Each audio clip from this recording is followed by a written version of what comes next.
GM, welcome to what's going to be another great episode of DevNTell. So if you didn't know, DevNTell is a 30-minute podcast held every Friday, allowing founders, hackers, and anyone in between to come on the show and showcase their product. And today, I'm excited to welcome Josh Quintal and Dipesh Sukhani of BuildBear. If you didn't know, BuildBear is a platform for automated testing and security analysis with support for shareable sandbox testing environments, faucets, and plugins. If you stick around for today's episode, you'll see Josh and Dipesh discuss automated testing, security best practices, and how BuildBear is able to help streamline those processes. All right, let's get into it.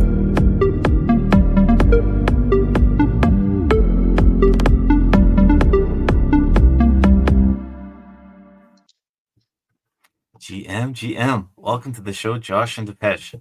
Thank you so much for taking the time to come on today. Thank you for inviting us and having us this platform.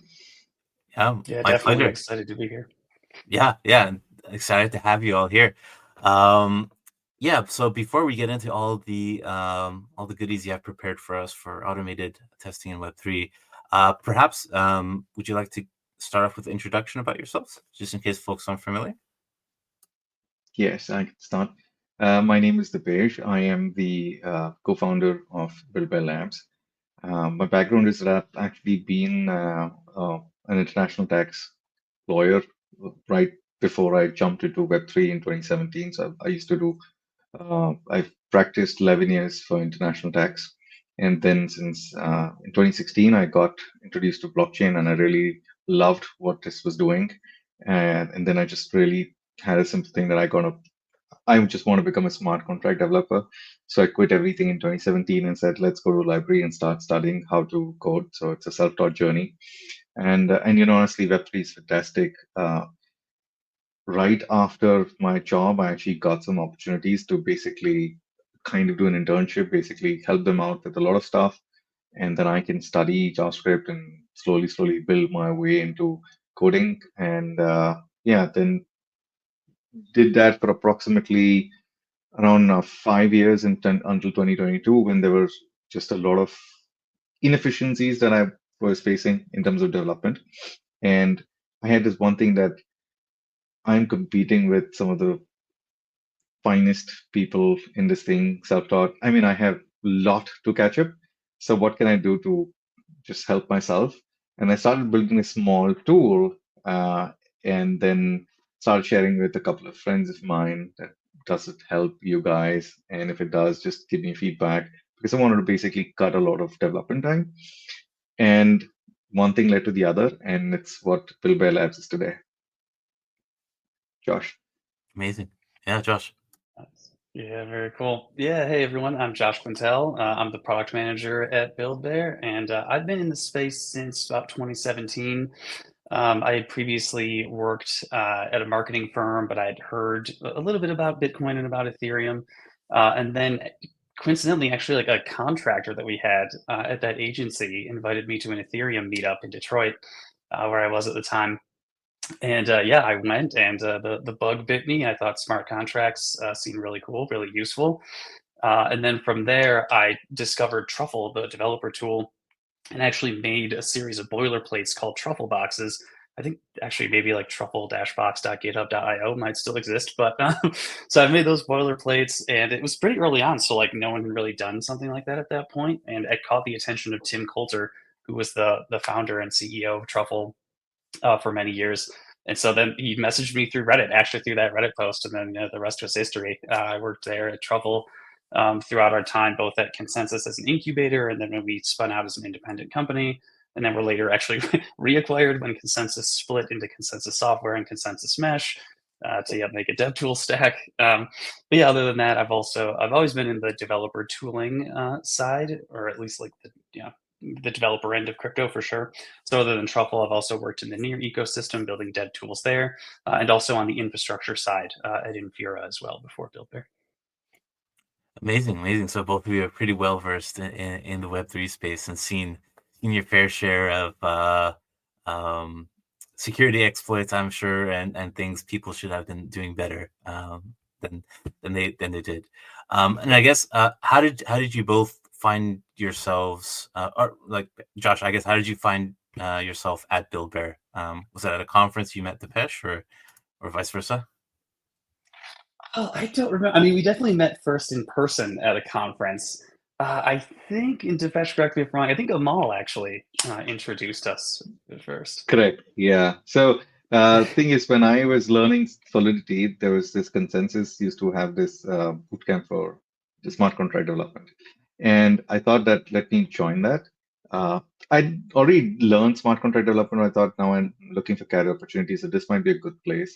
And Amal, who is my mentor, uh, since I joined Consensus, Amal and Josh have worked together a lot, and that was the offline connection that happened. And then we met at Denver, I think last year, and Mhm. then we've been just chatting a lot on this one. And there are some things that what we're doing was something that Truffle was on the roadmap to do. So just kind of, let's say, stars align, where Josh was, yeah, this is what we've been building. We should build together. Sorry. Amazing. Yeah, I'm always very fond of hearing everybody's origin stories and how things kind of came to be. So thank you so much for sharing. Yeah, I guess without further ado, I know we've had a very interesting 2025 in terms of security and late 2024. So yeah, very, very keen to hear what you have in store for us today. Yeah, definitely. I can. Oh, sorry, Dipesh. I saw you on Yeah. mute there. If you want to say something else while I'm getting the slides ready here. And Cool. folks, while Josh is getting the slides up, if you have any questions for the team, please post them in the chat and we will get those questions answered for you. And yeah, you are good to go, Josh. Go for it. Cool, good stuff. Thank you. Yes. So, yep, automated security testing for Web3. Let's talk about it. Dipesh and I'm laughing because we talked about this previously. We were like, I bet we'll have already introduced ourselves before this, so we can skip that. All right. So, testing in Web3. Let's talk about it. What does it look like? What's the current state of it? And I'll note before we dive in that this example is going to be, a fairly robust DApp, right? Like something like a Uniswap, like a Biconomy for account abstraction, things like that here. So there will be some moving parts. So first, the tried and true, we know it, we love it, are smart contracts. And when it comes to smart contracts, and we're going to talk about unit testing each of these components. We've got fuzz testing in Foundry, also our Solidity unit tests. If you're in the hard hat world and you're writing JS tests, you're familiar with Mocha and Chai. And then these smart contracts, right? We're connecting with them through, if you're not, connecting with them directly, maybe through your wallet or something like that, you're connecting most typically, especially your end users, through a front end or a back end. And so your front end, typically React.js, we've got VM and WAGMI, maybe some lower level libraries if you're using those. And those get unit tested via Jest, and they, a very large unit testing ecosystem for JavaScript there. Similarly, on the back end, we've got Node.js or a Go server, and we're unit testing with the tools inherent in those as well. And maybe this seems relatively simple up to this point. We've got the unit tests for each piece, but thinking beyond this, these moving parts, so they integrate together, right? Like we've talked about these being tested in isolation, and that's typically what's focused on because the complexity starts to grow here, as we'll see. So in the case of a more complex step, again, like a Uniswap or something like that, really anything beyond your basics, you might have like an SDK or even just like a series, like your own connection library you're starting to maintain. So you've got this now working between your backend and your smart contracts. And all of this, going back to the integration testing point and kind of the difficulty inherent here, we have local environments, we have cloud nodes, right? We can run these things, we can have everything kind of talk through that, but integration testing is still difficult. This is definitely not the whole story, right? Because all of these components, they don't exist in isolation. And starting again with smart contracts, we have these services that are hybrids, right? They have off-chain and on-chain components, right? Account abstraction, bridges, oracles. These are all things very commonly used, especially if we're talking about DeFi. Most modern dApps are multi-chain at this point, so you're definitely dealing with bridging. And again, these are not going to run necessarily in your local or even most cloud environments. And then on top of that, beyond integrating all of these various services, we've got the team working on multiple pieces at different times. So things around different branches. There's a lot to keep track of, and you can see, especially with there being multiple pieces here and now multiple branches, it's almost like growing exponentially in a way, the complexity inherent in doing an integration test. And so many times they either just get overlooked or they'll be incomplete, right? Like maybe you have most of these pieces, but you're missing some of the hybrid services. Um, and so, really at BuildBear, we've noticed, this being a big hole, and it's even caused security issues that we'll talk about later. And one of our missions is to definitely make this process much easier. So put another way, Web3 testing is incomplete. So just to put a bow on this, make it very clear, there's an isolation of these off-chain or hybrid services, right? So they're usually a pain to test. They get overlooked. Typically, mocks are used in place of some of these services. We'll talk about why that can be a problem. And then the lack of just integration tests overall is definitely the broad message here. So, a lot of these components, even the smart contracts back end, front end, they're tested in isolation, but really these components, all interact with each other, and so need to be tested together. And you may be saying, well, of course, right? Like maybe you've done some work in Web 2. This is all very integration testing in general. Like the concept is nothing new. And so we can definitely take some lessons from Web 2 here, right? So even in this first example, just a simple C# to do app, right? And here this even has an integration test, right? Granted, it's very C#, it's using a factory, all these things, but it's still spinning up all the components and testing them together. The REST API endpoints, the database, which in this case is SQLite, even the GitHub OAuth flow, and the front end pages themselves. So everything here, it's all bootstrapped and tested together. And then similarly, even more complex examples, in Web 2, that is not dissuading anyone. You still need to do integration tests. Something like Django, right, which is, for those who don't know, is a popular Python web and application framework. Even with all the moving parts inherent in Django, you can still perform integration tests, right, including services like your token-based auth, again, your database, even things like serializing, validation, all of that. And so back to Web3. Again, mocks usually are the solution to this issue. So even something as complex and well-respected as Aave here, they're using mocks in many places in their tests. And so in this example, we'll kind of focus on here, the Oracle is being mocked. And there's a few issues here, right? First, we'll kind of start neutral and we'll get into why they're a problem. So a mock Oracle, right, sets the price instantly. The price updates without any like failures or any, deviation limits. It's basically like always going to be reliable when that might not be the case in real life. And then similarly, functionality wise, right, liquidations always trigger as expected. And so this can be a problem because in reality, right, like these oracles, they have update delays, they have failure scenarios, they can stall, right? Like functionality within the application itself or within Aave in this case, right, can actually be completely prevented. And putting it together, it's like the problem here really is that the mock never fails. And so it actually hides these risks. And you're not even really testing these integrated scenarios. And so I'll pause here just to say that it's not that mocks themselves are a problem, right? I mean, there's certain scenarios that you may, want to test in this way. Like let's say, we want to know if the price of a token blows up or goes to zero. We want that price to always be zero or some low amount, but that's totally fine.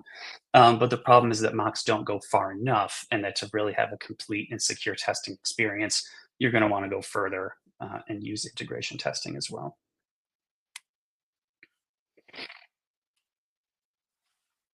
And so here, yeah, don't take our word for it. We've got two specific examples here. This first one here is about front-end integration.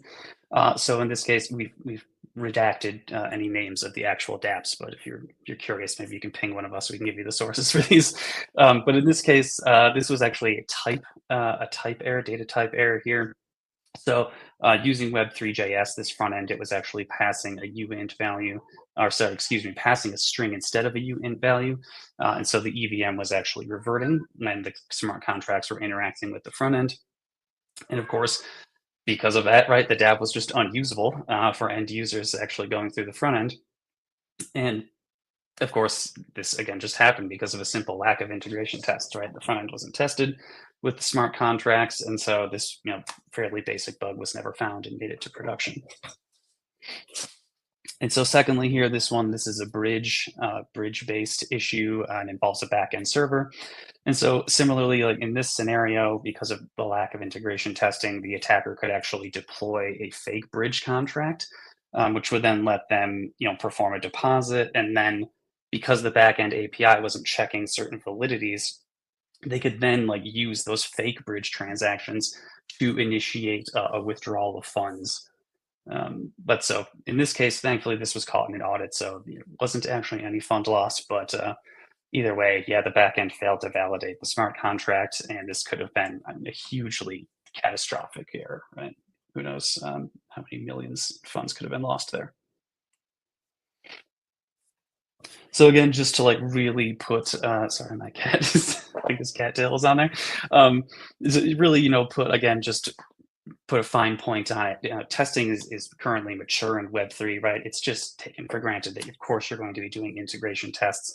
Your front end, your back end, your database, each piece gets unit tested. They all get integration tested together, and external services even support robust testing environments, right? I'll just focus on Stripe here.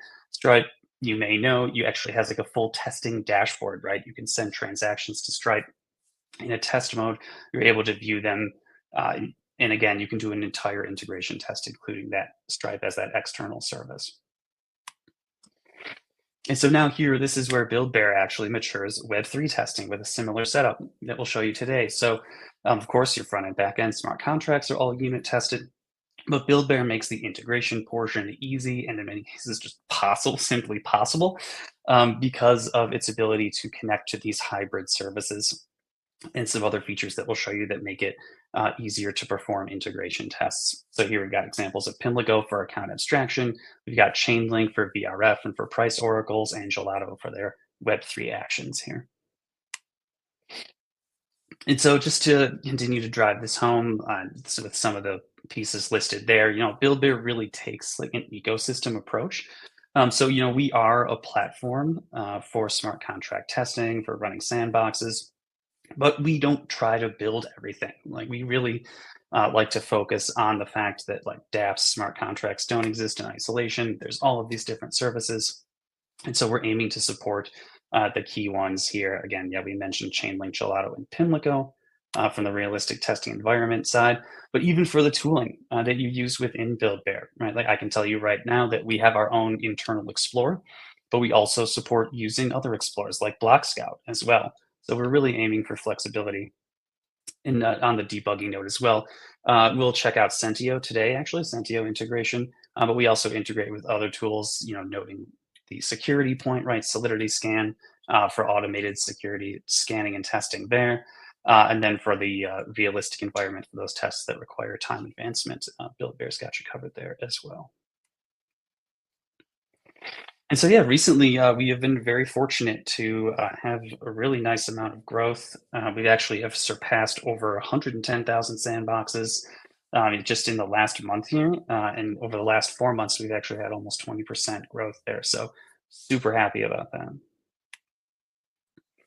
And even beyond those plugins that we mentioned, BuildBear's ecosystem is just continuing to grow. So we've got some of the plugins that we mentioned here. We're happy to call companies like Consensus, our clients, and just, yeah, a lot of exciting stuff happening in the ecosystem. Sourcify is another good plugin. Remix support for BuildBear is really great. You can install the BuildBear plugin, run our sandboxes through there, and then claim them for your own user account. Really nice experience. Stay tuned there. We're doing some great stuff with Remix specifically. All right, cool. Without further ado, let's dive into the demo. And so because of the way that screen sharing works here, I'm going to have to unshare and then reshare the demo real quick.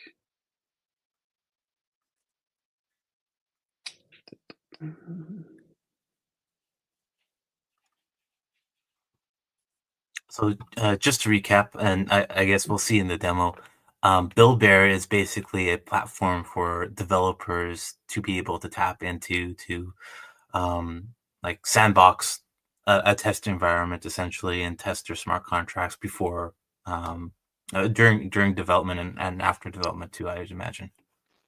Yes, I mean, we would like to say it's a platform for testing the application, the entire Web3 application, because in smart contracts, people are doing phenomenal job when it comes to unit testing using fuzzing or other tools. It's the entire application which needs to be tested thoroughly, because there we have a lot of gaps which people completely miss, and that has eventually some or the other impact over there. Gotcha. Excellent. And perfect segue into the demo. There you go. Yes, definitely. Cool. And real quick, if I full screen this, okay, cool. I see the yellow border. It should still be sharing it. All right, let's walk through using the Pimlico Paymaster with a BuildBear sandbox. To show a real-world use case, we're going to execute a Uniswap v3 token swap. Soon we'll be releasing a tutorial and GitHub repo that goes over this content, so stay tuned for that too. Okay, so this is the entire flow of the transaction. You'll need to have a private key for the EOA, which will be used to set up the smart account.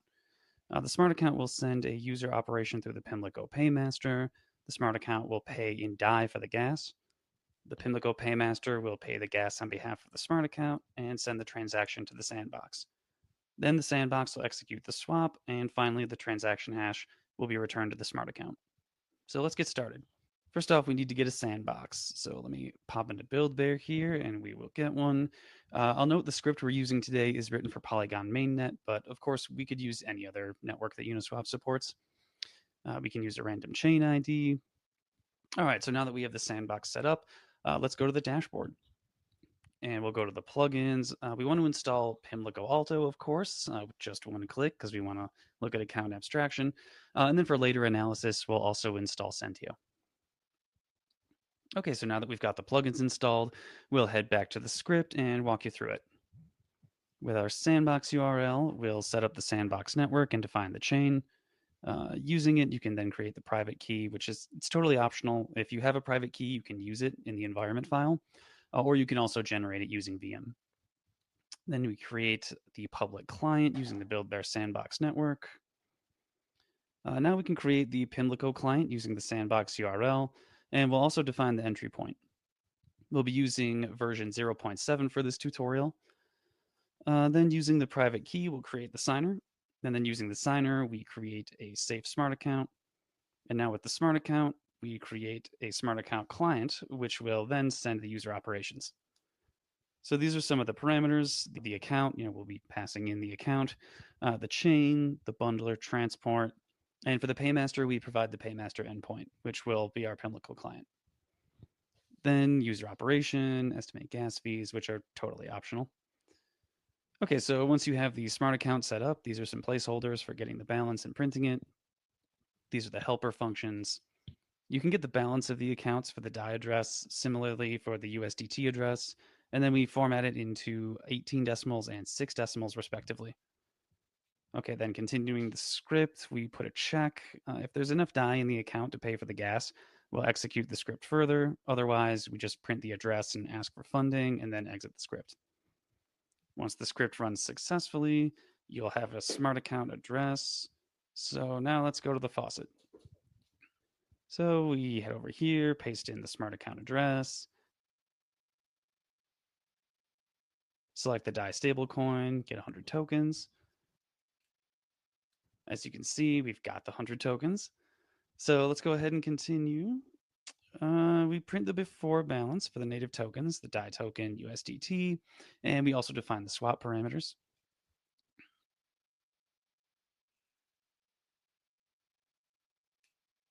Continuing, we're just doing some logging here so we know what's happening. Then for the user operation, we'll be sending the calls that will be part of the user op.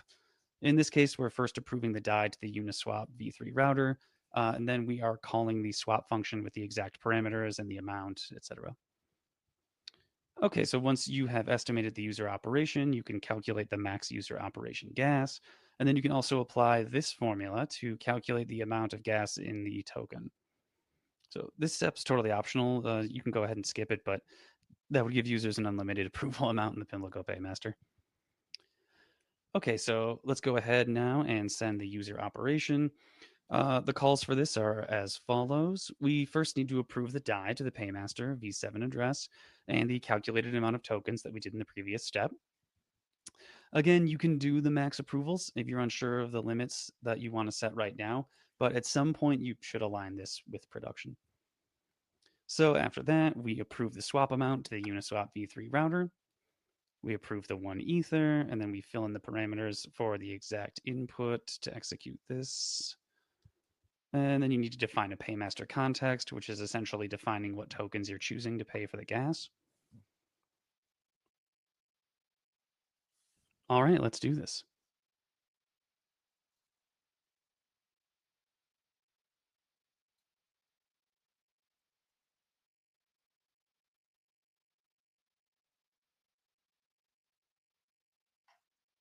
And once the user operation has gone through, you can see we didn't have any native balance, but you can see that some amount of DAI is deducted for gas, and we get this amount of USDT in exchange for 1 DAI.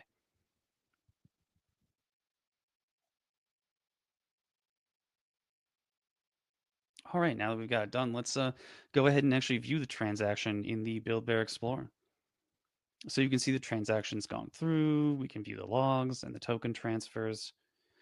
All right, now let's also check out Sentio too. So over here in Sentio, you can also view the trace. So we can watch the flow of funds. We can look at the call traces, the entire call graph actually. And then lastly, here we've got the gas profiler where you can see the gas that was estimated and the actual gas used. You can see the events that were emitted, the accounts deployed, the safe account setup, the user operation, the paymaster address, etc. You can also use the debugger in here as well. So now that we've seen this flow with a script, which could, again, represent a test or a backend here, let's check out a front-end integration example. So here we're going to walk through one of our clients' dApps, Brew-It. Brew-It lets you swap tokens and easily create sub-accounts that can manage portions of your portfolio. You can imagine a feature, right, where agents could control one of these sub-accounts, but I'll let you discover that for yourself. Today, I just want to demonstrate another great feature of our sandboxes for front-end devs. The sandbox is a great place to also test your dApp with end users. So let's check that out here. So here I am in the Brew-It interface, and we can see I've got access to a few different networks here, all 4 sandboxes running on BuildBear. I'm going to remain on base here in this case. So first things first, let's get some tokens from the faucet. We can use the faucet to fund our account like we did previously, but notably, I don't own this sandbox, right? This is Brew-It's sandbox, so we're able to access that here. It's a nice flow for your users, right? You can distribute your test URL and the faucet URL. You could, of course, also pre-fund a list of accounts, let's say maybe from a mailing list for your dApp or something like that. But either way, you've got options. So here I'll get 100 DAI on base. I'm going to go check out here in Brew. Notably, we'll actually be getting USDC. I had a DAI on the brain from the previous demo. Brew-It. Yes, I've got my 100 DAI. So now let's spread the love and send these to someone. So here I'm going to click, here I'm going to click.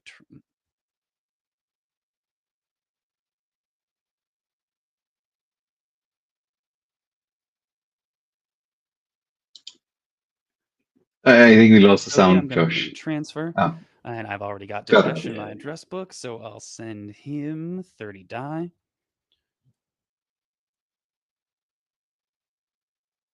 And look at that, we sent it successfully.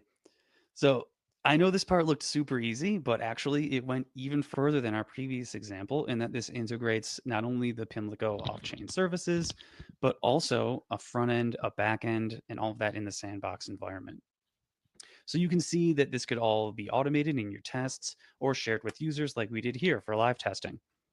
So BuildBear makes all of this much easier than piecing together these services yourself, and we are really excited for you to try it.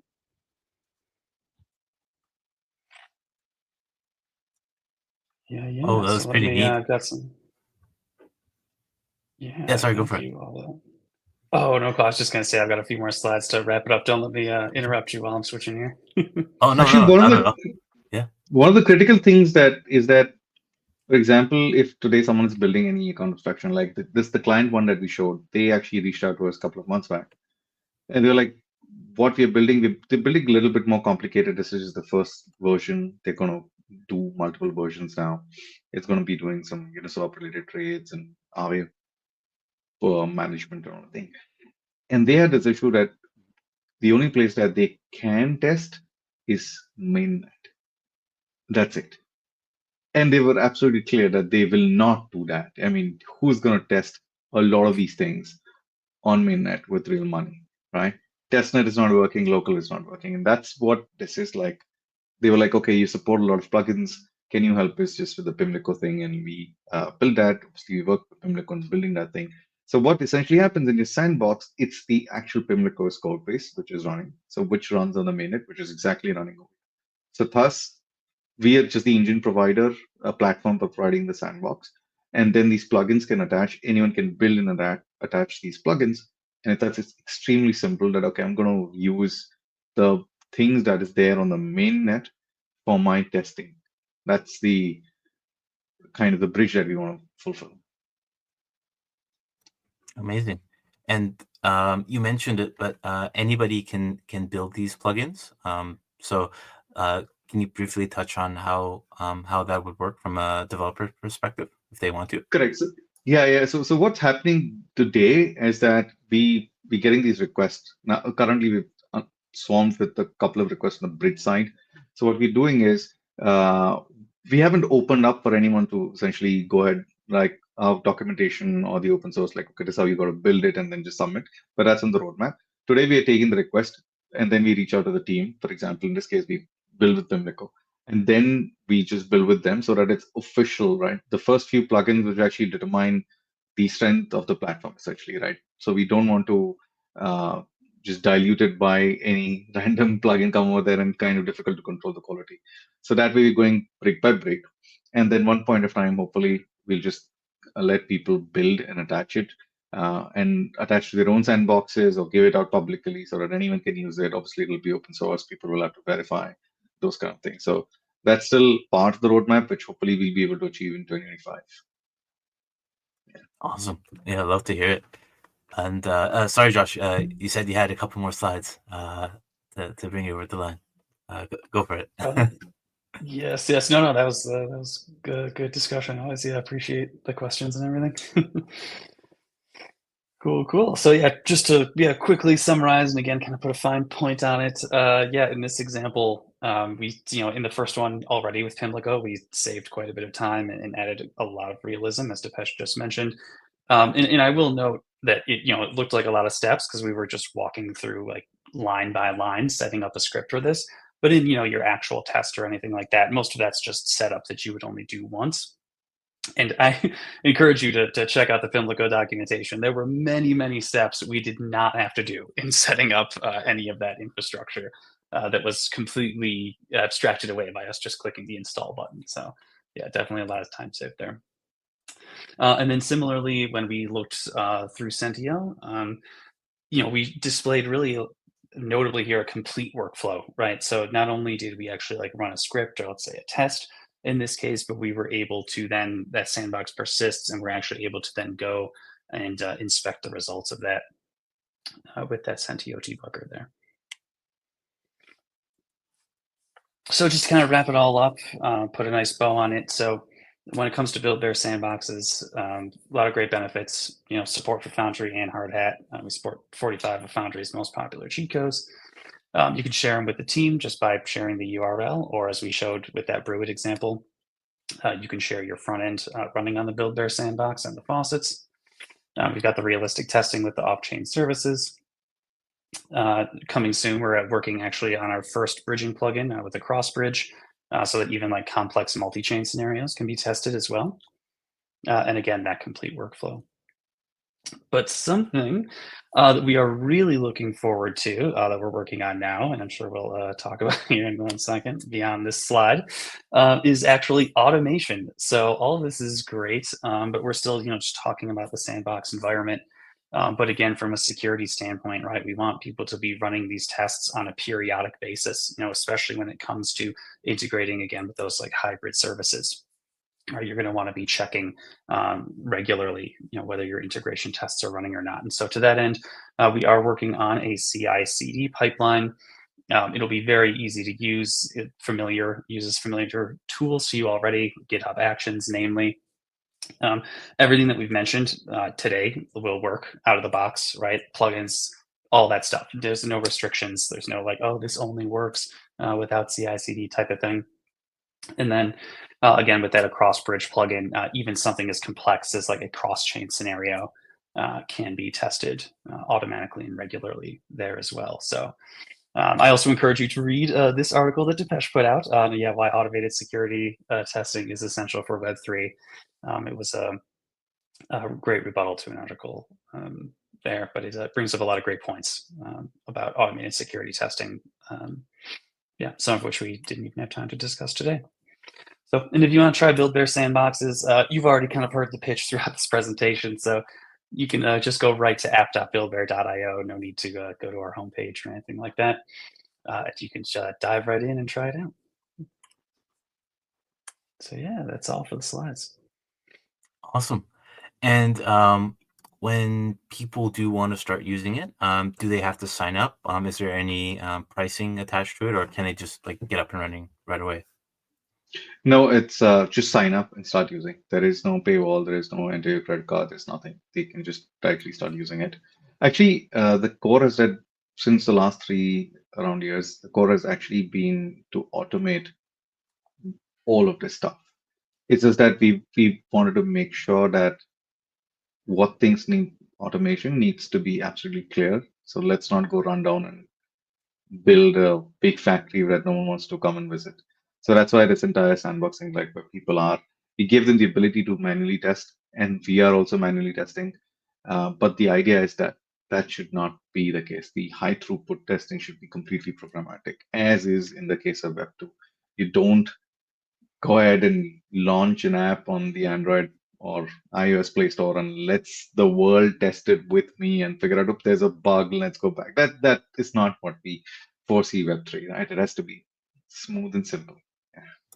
Yeah, I wholly agree. I don't know why like all those so-called rules a lot of developers hold in Web 2 get broken in Web 3.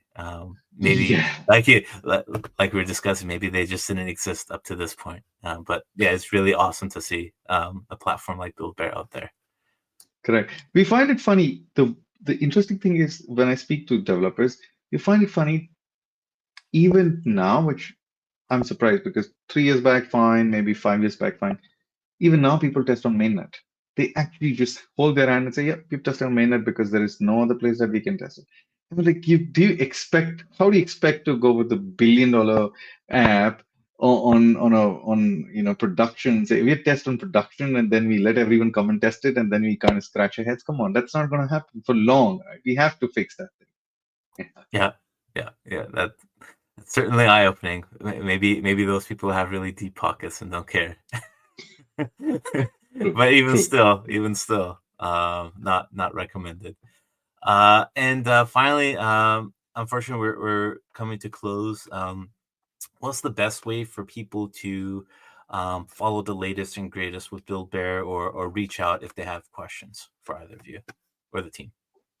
Well, I think as soon as they sign up, like on the platform, they'll get a welcome email which is saying this thing, and there they will have the link to the social. Otherwise, that's on our website.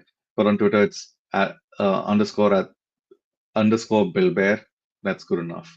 I think that's the only place where you collate a lot of stuff. But we write a lot of technical blog posts and all that. I think actually that's the main thing that we kind of do. We're not the best in marketing, so we write just technical tutorials a lot. And that has actually been just the best way that people get to know us. Amazing. Love it. And with that, just want to thank you, Dipesh and Josh, so much for giving us a very thorough walkthrough and presentation. I think today more than ever, having security and testing forefront in your mind is very paramount to ensuring you don't see massive exploits, or at least reduce them going forward here. And we have a question come through. If we want to quickly bring that up, how does excuse me? How does BuildBear handle state persistence in its private testnet sandboxes? From Well, Alex. thank you, Alex. But if the question is that how does the state, thankfully, BuildBear sandboxes are perpetual in that sense, which means you leave them, you create a sandbox today and you come back 5 years later, it'll still be exactly at the same place, unless obviously you're auto mining blocks, but then also they'll be just empty blocks. And thus you can continue. And that's the way we manage it, is because we were already designing a sort of a high throughput, scalable CI/CD solution. That was one of the core things, was that to be able to go back in time and inspect and debug any Git push, any commit hash, that, okay, what really happened at that point of time. So it was really important to us of how we maintain these states on the sandboxes side. Great question, great answer. And yeah, thank you for that, Alex. And yeah, I guess with that, for folks who have watched us live, I just dropped a link for you to be able to claim your attendance badge through Bit Badges. So if you're into collectibles, definitely check them out. And with that, I just want to wish everybody a very happy Friday, happy weekend, and that will catch you back here for another great episode of DevNTell. Right on. Have a good one. Cheers. Cheers.